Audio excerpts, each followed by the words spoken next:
그리고 진리를 모르는 제자들, 이란 제목으로 말씀을 전하도록 하겠습니다. 오늘 말씀은 마지막 만찬을 마치신 예수님을 둘러싸고 일어난 사건입니다.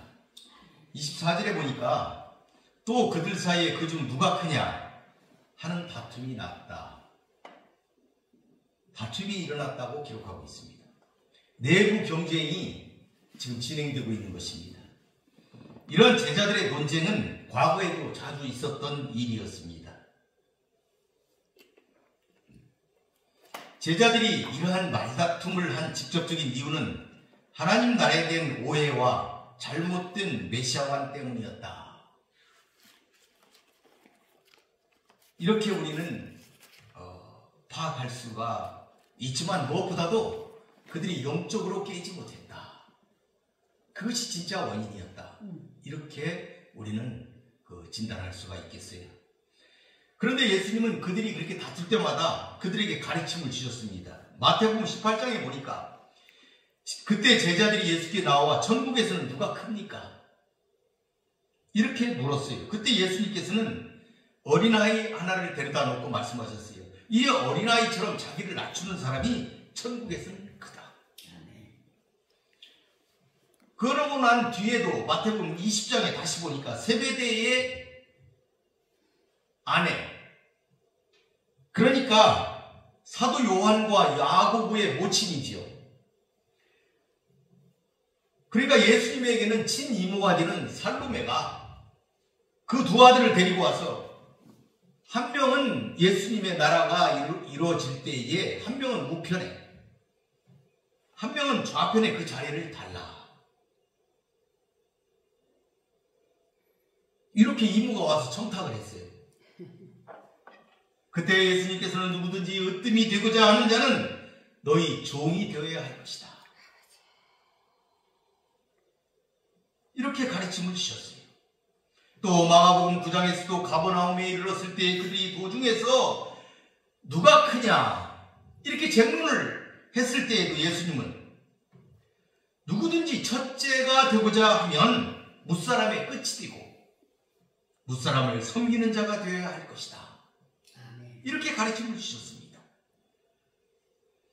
그리고 다시 마가복음 10장에 보니까 어린아이가 오는 것을 꾸짖거늘 이에 예수님이 노하시면서 누구든지 하나님의 나라를 이 어린아이처럼 받들지 아니하면 결단코 그곳에 들어가지 못할 것이다. 그러시면서 46절에 다시 누가 크냐 하는 변론이 있을 때에 누구든지 어린아이 하나를 영접하면 나를 영접하는 것이다. 너희 모든 사람 중에 가장 작은 그가 큰 것이 큰 자다. 이렇게 그들에게 가르쳐 주셨습니다. 그렇게 수차례에 걸쳐서 예수님이 그들에게 말씀을 주셨지만은 그들로서는 도저히 이해가 가지 않는 그런 말씀이었다. 그런 말씀이었다. 물론 이 모든 일은 제자들이 예수님을 정치적인 메시아로 오해한 데서 발생했다라고 이렇게 우리는 분석하고 있지만 그들에게는 어쨌든 이해되지 않는 말씀이었습니다. 그들은 하나님의 나라를 예수님을 통해 이루어지는 지상왕국 그렇게 생각했던 것입니다. 그래서 예수님께서는 우리 오늘 본문에는 나오지 않지만 요한복음에서는 이와 관련하여 식사 중에 예수님께서 제자들의 발을 씻겨주심으로써 큰 자는 오히려 섬기는 자가 되어야 함을 몸소 실천해 보이신 세족식을 거행한 사건을 요한복음은 기록하고 있습니다. 이렇게 제자들의 관심은 누가 크냐 거기에 있었지만 예수님의 관심은 거기에 있지 않았습니다. 예수님의 관심은 큰 자가 해야 될 행동, 큰 자는 어떻게 행동해야 되는가 거기에 있었습니다. 서로 으뜸이 되고자 다투는 제자들의 모습을 보시면서 예수님께서는 큰 자는 섬기는 자다. 먼저 모든 사람의 종이 되어야 한다. 이걸 강조하시면서 당신 스스로 제자들의 발을 씻기는 섬김으로 큰 자의 모범을 보여주셨다. 이렇게 우리는 생각해 볼 수가 있습니다. 22장 25절 6절에 보니까 예수께서 이르시되 이방인의 임금들은 그들을 주관하며 그 집권자들은 은인이라 칭함을 받으나 너희는 그렇지 않을지니 너희 중에 큰 자는 젊은 자와 같고 다스리는 자는 섬기는 자와 같을 것이다. 그러니까 이 25절 26절의 말씀은 세상에서 큰 자인 임금, 그 큰 자인 임금과 그리스도인으로서 큰 자가 어떤 것인지 두 부류를 지금 대비하고 있는 것입니다. 세상의 큰 자 임금과 하나님 안에서 큰 자 그리스도인을 대비하고 있다. 세상 임금들은 자신을 은인으로 부르도록 이렇게 했습니다. 이 은인이라는 말은 후원자, 선행자 이런 걸 의미하는데 그 당시에 헬레니즘과 로마 문화 세계에서는 공로 있는 사람들, 특히 왕에게 부여된 명예로운 칭호가 은인이었다. 이렇게 알려져 있습니다. 사실 그들은 폭군입니다. 은인과는 거리가 멀었지만 스스로를 높이기 위해서 백성들에게 은인으로 후원자로 부르기를 강요했던 것입니다. 여러분 지금도 세상에서는 통치자들이 또 도지사나 시장이나 군수나 이런 분들을 보게 되면 스스로를 봉사자다, 자기는 섬기는 사람이다 이렇게 칭하면서 그렇게 불려지기를 바라는 그런 모습에서 우리는 성경에 기록된 왕들이 은인으로 불려지기를 바랐다, 불려지도록 명령했다 하는 걸 통해서 지금도 계속 이어지고 있구나, 이런 역사가 반복되고 있구나 하는 것을 우리가 볼 수가 있을 것입니다. 그러나 예수님은 교회 안에서 큰 자는 이 세상과는 다르다 하는 것을 지금 말씀하고 계십니다. 젊은 자와 같다. 여기서 젊은 자라는 건 어린아이나 청년, 집단적으로 젊은 층을 지금 가리키고 있지요. 이 젊은 층은 어리기 때문에 다스리는 자처럼 지도자의 위치에 오를 수가 없습니다. 어떤 종류의 요구도 할 수 있는 입장이 아니며 그들은 열심히 뛰어다니며 섬기며 봉사해야 하는 그런 처지에 있는 그런 나이대의 사람들입니다.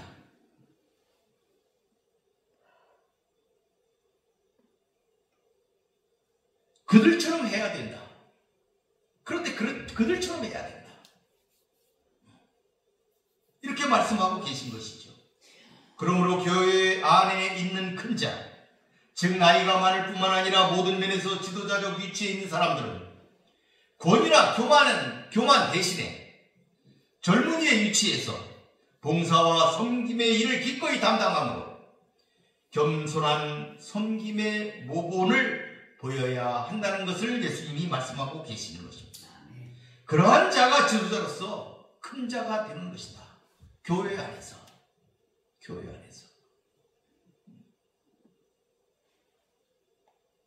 그런데 그것은 교회 안에서뿐만 아니고 세상에서도 큰 자로 불림을 받기를 원하는 자들이 원하는 그러한 모습이 아닌가, 이렇게 우리는 생각해 볼 수가 있겠죠. 예수님께서는 이렇게 대조되는 신분과 직위, 이런 비교를 통해서 새로운 하나님 나라의 서열 공식을 지금 부각시키고 계신 것입니다. 하나님 나라는 세상 나라와 같이 크고 힘있는 자가 작고 힘없는 자 위에 군림하는 것이 아니라 도리어 크고 힘있는 자가 작고 힘없는 자를 섬기는 섬김과 사랑과 봉사의 공동체인 것이다. 이것을 말하고 있는 것이죠. 우리는 이렇게 자신을 낮춰 다른 사람을 섬기는 자가 하나님 보시기에 큰 자로 인정받게 되는 것을 우리는 명심하여야 하겠습니다. 27절에 보니까 앉아서 먹는 자가 크냐, 섬기는 자가 크냐, 앉아서 먹는 자가 아니냐, 그러나 나는 섬기는 자로 너희 중에 있노라. 예수님은 손님이나 혹은 주인, 그것과 시종드는 종을 이제 대비하고 계십니다.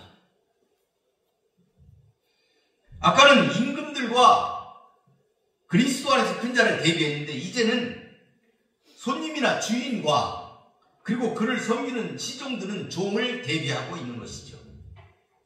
그러시면서 세상의 가치관과 반대되는 새로운 성도들의 공동체 가치관을 제시하고 계시다. 즉 세속적 가치로 볼 때는 대접받는 자가 크지만 구원받은 성도들로 이루어진 하나님 나라의 가치로는 그렇지 않다 하는 것을 설파하고 계신 것입니다. 예수님께서는 이러한 가르침만 주신 것이 아니라 직접 제자들의 발을 씻겨 주셨다 하는 것을 우리가 요한복음을 통하여 배울 수가 있습니다.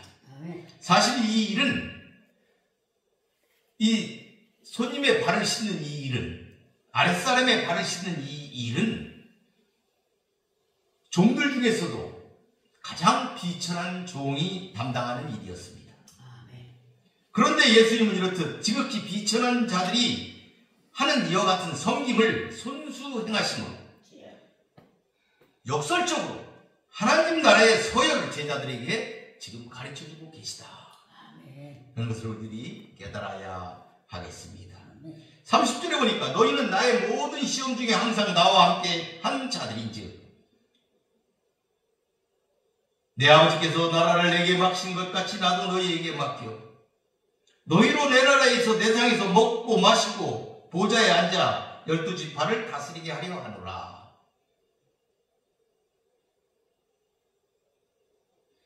여러분, 우리가 읽은 이 28절 너희들은 항상 나와 함께한 자들인즉, 이를 읽어보면 예수님의 마지막 작별 인사 같은 느낌을 줍니다.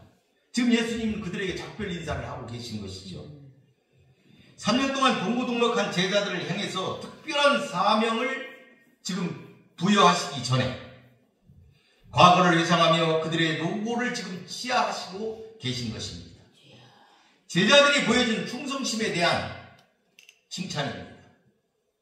더 나아가서는 앞으로 받게 될 고난 가운데서도 동일한 신실함으로 충성을 다할 것을 당부하는 예수님의 간절한 바람이 담긴 표현이라고 우리는 볼 수가 있습니다. 여기서 나라를 맡긴다고 그랬는데 이 나라라는 것은 영토적인 의미뿐만 아니고 통치권적 의미가 있는 절대적 권력, 왕권을 가리킨다, 이렇게 볼 수가 있습니다. 왕권을 맡기준다. 이 왕권은 하나님이 예수님께 맡기신 것입니다. 이것은 세상의 모든 악한 영의 통치뿐만 아니라 모든 피조세계에 대한 통치권 그 자체였습니다. 예수님은 이러한 통치권으로 하나님의 나라를 이 땅에 실현시키시는 것입니다.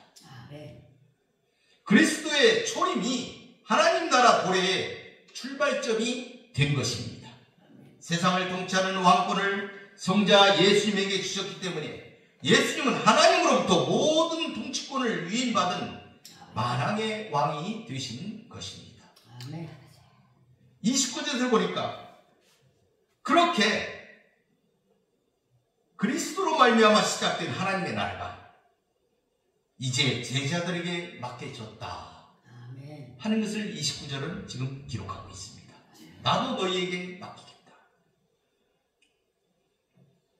따라서 제자들은 하나님 나라의 건설을 위임받은 자가 되었습니다. 그런데 하나님 나라의 일꾼은 군림하는 자가 아니라 섬기는 자로 살아야 한다, 이렇게 가르치고 계신 것입니다. 내가 너희들에게 왕권을 주는데 그 왕권은 세상 나라의 임금들이 하는 것처럼 해서는 안 된다. 그것은 섬기는 자의 자세로 하여야 하는 그런 권력이다 하는 것을 예수님이 지금 본문을 통해서 말씀해 주시고 계신다 하는 것이죠.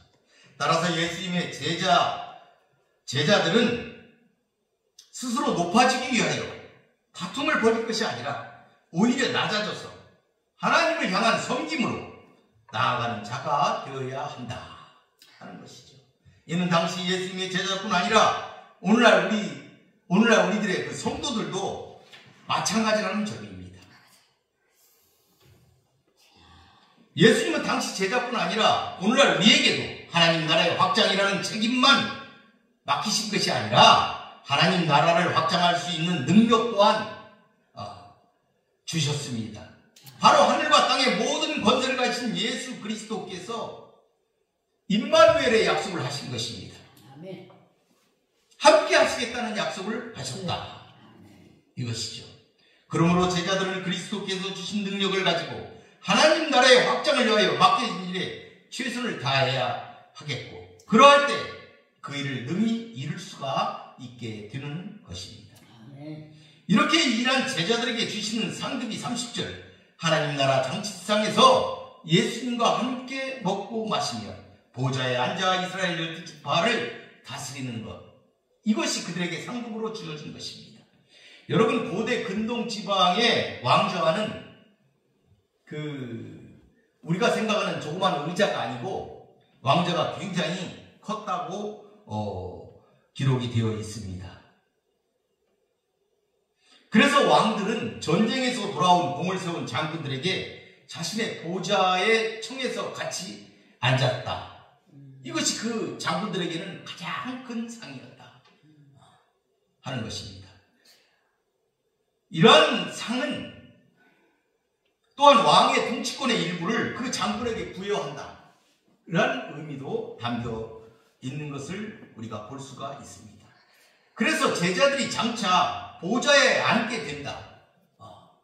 우리가 예수님이 재림하시는 그날에 그 예수님이 앉으신 그 보좌에 우리도 같이 앉게 된다. 계시록에서도 그렇게 기록을 하고 있어요. 이것은 예수님의 통치에 동참한다, 이런 의미가 되겠어요. 이는 그리스도 재림 시 제자들이 12지파를 다스리는 영예를 자제하게 된다는 것을 의미하는 것이죠.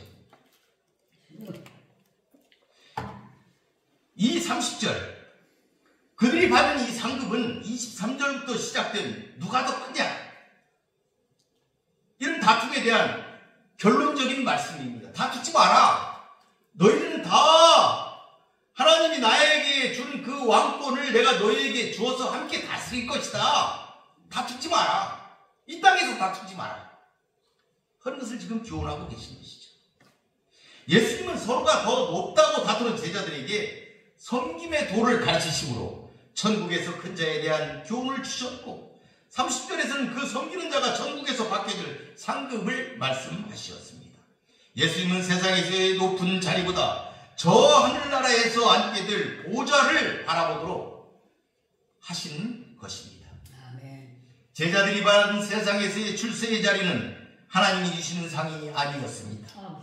하나님이 주시는 상은 영적이며 내세적인 것이었습니다. 그곳의 상은 천국 잔치에 참여하고 12지파를 다스리는 통치권을 받게 되는 너무나도 영광스러운 것이었습니다. 복음을 위하여 수고한 자들에게 하늘잔치를 준비하시고 그곳에서 주님과 함께 먹으며 보좌에 앉아 하나님의 통치에 참여하는 상이 기다리고 있다는 것입니다.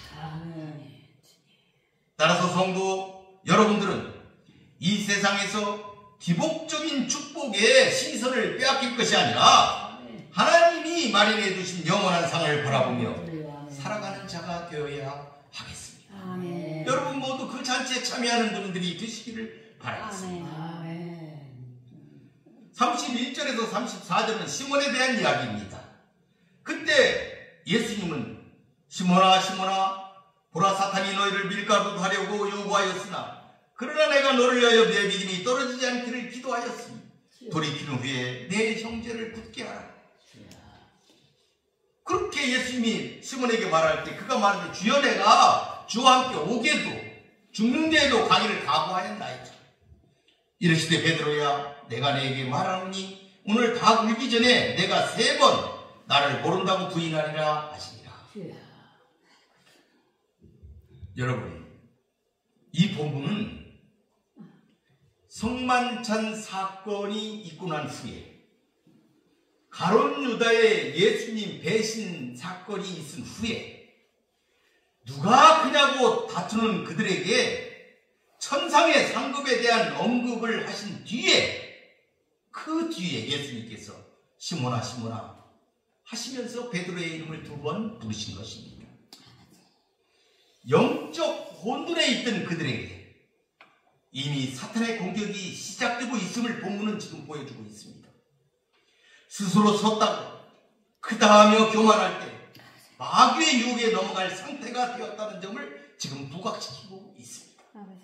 그래서 사도 바울은 고린도전서 10장에 그런즉 선줄로 생각하는 자는 넘어질까 조심하라, 이렇게 경계하였습니다.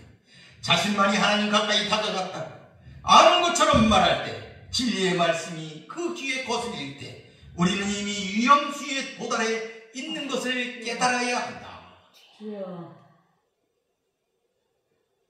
그럴 때 사단은 우리를 늘 시험한다는 것을 본문은 말하고 있습니다. 그것은 바로 베드로가 부인했던 궁극적 원인 제공자가 사단이라는 것입니다. 가룟 유다 배신의 배후 조종자도 사단이었습니다. 사단이 그 마음에 들어갔다. 성경은 이렇게 기록하고 있습니다. 이는 마치 욥기에 나타난 천상회의를 떠올리게 합니다.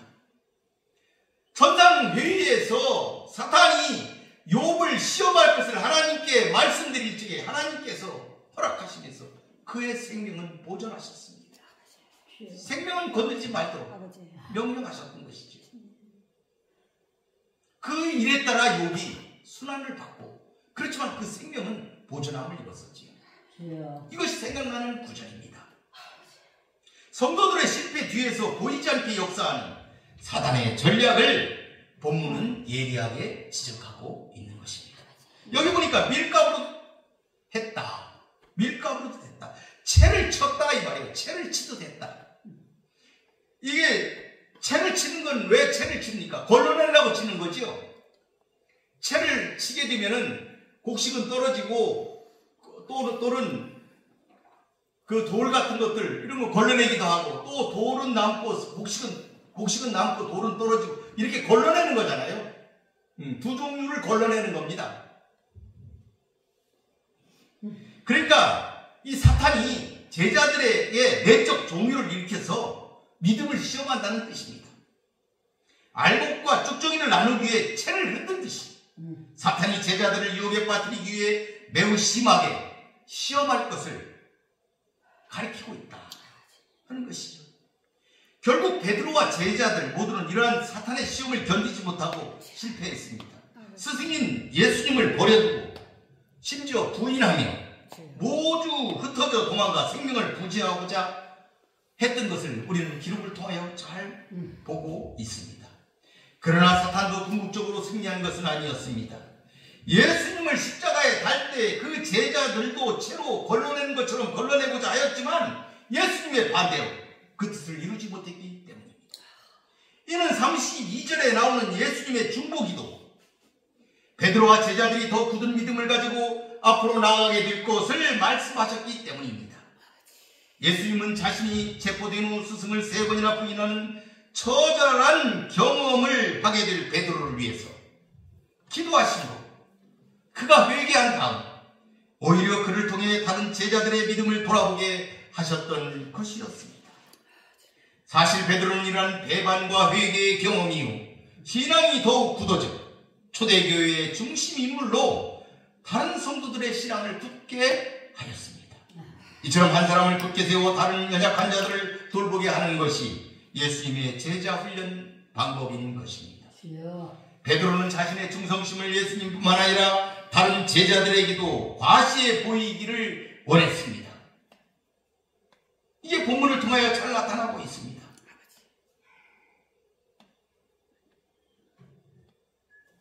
그는 본질의 고백을 통하여 예수님께 인정받고 다른 제자들에게는 자신의 순교자적인 그런 마음 자세를 인정받고 싶어 했습니다. 불행하게도 이렇게 불순한 동기가 포함되어 있었던 베드로의 자기 확신은 결정적 순간에 행동으로 옮겨지지 못했고, 오히려 그토록 충성하겠다고 맹세했던 예수님을 3번씩이나 부인까지 하게 된 것입니다. 열정만 앞섰을 뿐 깊은 자기 성찰이 부족했던 베드로의 어리석은 자기 확신이 결국 물거품으로 돌아간 사건으로 인간의 연약함을 극명하게 보여주고 있다. 이렇게 우리는 알 수가 있겠습니다. 예수님의 수제자로 자부심을 가지면서 자리 잡으면 늘 관심이 많았던 그에게 예수님은 예수 부인과 회개라는 과정을 거쳐 먼저 그의 신앙을 돈독하게 하신 후에 더 나아가 철저히 겸손하게 형제들을 섬기는 사도가 되게 하셨다 하는 것이죠. 우리도 베드로처럼 하나님 앞에서 자신의 믿음을 먼저 바로 세우고 더 나아가서 주위에 믿음이 약한 자들을 돕는 자가 되어야 하겠습니다. 아멘. 이것이 베드로에 대한 교훈입니다. 이제 말씀을 정리하겠습니다. 본문은 성고난주간의 5째 날 목요일에 있었던 여러 사건 중에 하나입니다. 6월절 만찬을 먹기 위하여 식탁에 앉을 때부터 제자들 사이에 누가 크냐 하는 문제로 서로에 대한 견제와 자리다툼이 심각하였던 것으로 보입니다. 인류 구원을 위한 그리스도의 십자가 순환이 목전에 임박하였음에도 불구하고 제자들은 누가 크냐 하는 문제, 누가 최측근이냐 하는 문제로 다투었습니다. 그들은 아직까지도 얼마나 그리스도와 그의 사역에 무지하였는지 이것을 잘 보여주고 있습니다. 그들은 영적인 일에는 완전 무지하였습니다. 오로지 그리스도를 따름으로써 얻게 될 세상의 지위, 영광에만 관심이 있었습니다. 이에 예수께서는 당신의 나라에서는 세상의 원리와 달리 섬기는 자가 큰 자임을 교훈하셨지만 그들의 욕망을 잠재울 수는 없었습니다. 소규의 경리기였던 것입니다. 그러나 예수님은 특별히 제자들에게 당신의 나라에서 그들을 보좌에 앉히시고 택한 자들을 다스리게 하는 권세를 주시리라는 큰 약속을 그들에게 하시게 됩니다. 이는 임박한 순환 앞에서 당신의 죽음으로 인해 낙심하게 될 제자들을 위로하고 또한 부활 승천 후에 이 땅에서 당신을 대신하여 복음 전파의 사명을 능동적으로 감당하도록 그들이 능동적으로 감당하도록 하시기 위한 배려였습니다. 네. 성도 여러분, 성령으로 시작했다가 얼마든지 육체로 마칠 수 있는 것, 이것이 바로 우리 인간입니다. 그것은 우리가 아무리 시작을 잘한다고 하더라도 반드시 순조로운 진행을 가로막는 세력이 있다 하는 것입니다. 그러므로 우리는 알아야 합니다. 우리가 믿는 믿음의 가치관은 세상의 가치관과는 다른, 너무나 다른 가치관이다 하는 것을 알아야 합니다. 너희 중에 큰 자, 다스리는 자는 젊은 자처럼 섬기는 자가 되어야 한다 하는 것을 알아야 한다는 말입니다. 높은 자가 수건을 두르고 봉사해야 한다면 세상과 달라도 너무 다르지 않겠습니까? 이것이 하나님 나라 백성의 지도자의 모습이요 가치관임을 여러분은 믿으시기를 바라겠습니다. 또 하나의 교훈은 베드로 사건을 통하여 얻는 교훈입니다. 그는 예수님의 훈련 속에 수제자가 되었지만 영적으로 무지하였고 예수님의 사역을 알지 못했습니다. 어떤 자리를 주실는지 거기에만 관심이 있었기 때문이었습니다. 그래서 그가 말했습니다. 내가 주와 함께 오게도 죽는 데에도 가기를 각오하였나이다. 그랬지만 그는 계집종의 조그만 공격,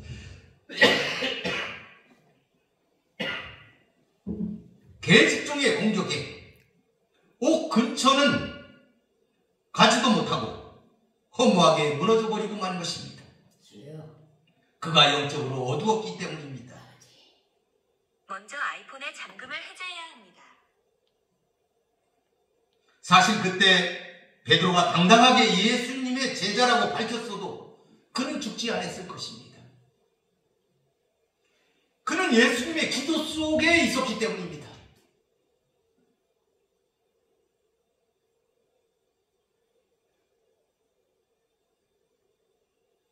그러므로 여러분, 우리는 세상 앞에 당당하게 마주섭시다. 아멘. 세상을 두려워하지 마십시다. 아멘. 그러므로 여러분, 지금 내가 하나님 앞에 바로 서 있나? 우리 자신의 믿음을 둘러보십시다. 내가 진정으로 원하며 가는 길이 하나님의 영광을 위한 길인지 아니면 나 자신의 영광을 위한 길인지, 그리고 내가 진짜 하나님께 감사하며 살고 있는지, 이런 것들을 우리가 스스로 확인해 보십시다. 예수님은 베드로를 위하여 기도하셨습니다. 그를 붙잡아 주시고 끝까지 복음의 증인된 길을 살도록 하시며 미래를 약속하셨습니다. 주여. 그 예수님께서는 여러분과도 반드시 함께 하실 것입니다. 임마누엘의 하나님이시기 때문입니다. 아멘. 성령께서 반드시 여러분을 인도하실 것입니다. 아멘. 모두가 승리하시는 아버지. 성도가 되시기를 바라겠습니다. 아멘. 말씀을 마치겠습니다. 아멘.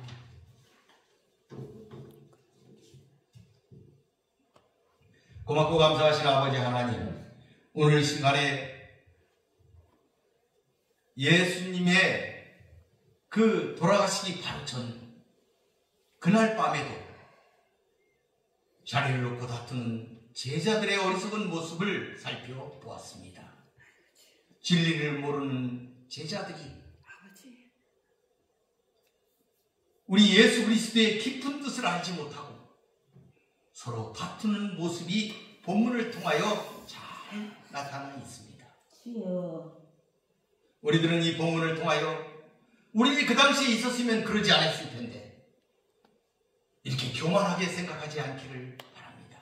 아멘. 우리도 겸손하게, 우리도 얼마든지 주여. 베드로처럼, 베드로보다도 더 아버지. 심하게 자리를 향해서 나아갈지도 모르는 그런 인간이다 하는 것을 깨닫고 아버지. 우리 다 영의 눈을 뜨는 귀한 역사가 있게 허락하여 주시옵소서. 아멘. 하나님의 음성을 바로 듣고 깨달을 수 있고 그 길을 행할 수 있는 저희들이 되게 하여 주시옵소서. 아멘. 늘 하나님이 주신 것을 감사하면서 만족한 줄 알고 아멘. 나아가는 저희들이 되게 하여 주시옵소서. 아멘. 이 나라와 이 민족이 되게 하여 주시옵소서. 아멘. 하나님이 이 민족을 향하여 얼마나 크게 축복하셨는지 아버지. 우리들의 정체성이 이 축복을 따라가지 못하고 있습니다. 주여. 감당을 하지 못하고 있습니다. 주여. 깨달아 알게 허락하여 주시옵소서. 아버지. 아멘. 아멘. 하나님께 늘 감사하면서 사는 아버지. 저희와 모든 우리 동료들이 되게 하여 주시옵소서. 주여. 아멘. 주께서 이 예배 끝까지 함께 하시기를 소원하며 아멘. 예수님의 이름으로 기도 올리나이다. 아멘.